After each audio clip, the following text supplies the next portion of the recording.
Now, a driver's account of the IED blast at Dantewada that killed 10 people shows that there were several red flags that were missed. The driver said that there were several makeshift barriers and children were present on the route who were taking donations for a local temple festival.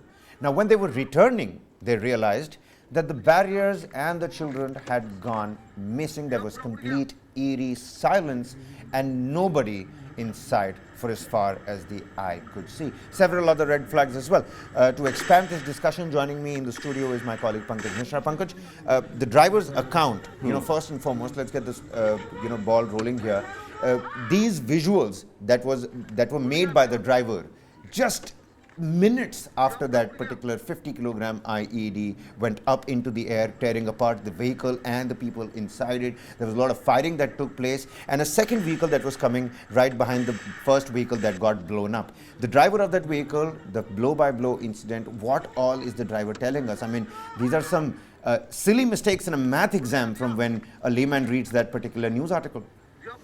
Well, absolutely, Kabir. It looks like a lot of things were missed or maybe left to chance as far as this movement of the troops is concerned. Remember, the driver, particularly what we are talking about, what he also recollects and recounts is the fact that while they were on their way to receive the Jawans from the encounter site earlier, before this blast, then near about this place, there were barricades being made where the kids were collecting donations for a particular some festival. That's what the media reports are saying. Now, while returning, those barricades were gone and those kids had vanished. So that was one thing that did not, raise the red flag.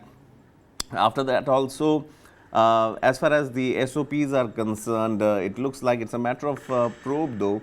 Whether the road opening party was used or not. In such cases, when you are returning or you are in an active combat zone, the movement is pretty much restricted, and a forward observation team is sent before the movement of the armed forces or the security personnel. In that scenario also, what the driver is explaining, it looks like maybe things were taken a bit little casually there, and the details which are emerging only point to the fact that had more attention being paid towards the movement or on the movement of the convoy, that would have been that would have saved the lives. And secondly, also using the same route is something that has been questioned time and again here, because the route that you use to go to a particular site and then while coming back, the same route was used. Tragic consequences there, and obviously what we see now has become the part of headlines. And also, Pankaj, the Burkapal massacre of April 2021, sort of like a similar situation. Villages on the CRPF Jawans' route had emptied out when they were returning, and there was an eerie silence in 2021 April Burkapal massacre as well. So quite clearly, raising some serious questions on, how seriously in a combat zone these, the DRG, the Chhattisgarh police, how seriously they're taking a note of all these developments when they're on their way. Like you pointed out, the forward observation party, or whenever the armed forces or any of our Jawans or security personnel is traveling, these are but necessary and important go-to SOPs. Absolutely. See, as far as the coordination of various forces is concerned, that's one aspect of it. Secondly, there are very strict protocols and standard operating procedures when a matter as sensitive as this is underway, and the life of any Jawan, any personnel is equally important. So nothing is left to chance in that scenario. But in this situation, what appears is, even while an active operation was on, and despite having come under attack, the firing that has been reported there, also there was a skirmish and encounter was going on. But before that, to attend to a further party which this van was going to fetch them, that also needed to look at the scenario of their exit plan. How are they going to extricate themselves? What is the plan? Which route are they going to take?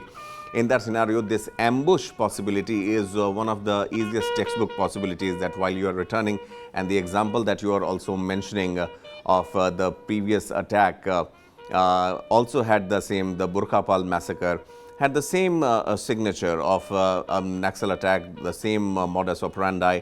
So in that scenario, obviously, these things should have been taken into consideration. Not that they are not in place, but failing them is something which proves very costly. And this time around, we see 10 security personnel, including one driver, being killed in this attack in Dantewada. A lot of lip service over here as well, Pankaj. I mean, you've got the Congress Chief Minister, Bhupesh Baghel, saying that, we're staying firm on our resolve to, really cull out all Naxalite endeavors that are taking place in the Dantewada area. Even as he says that he's spoken to the Home Minister, 2 Naxalites that were involved in the attack are also caught. A lot of lip service here as well.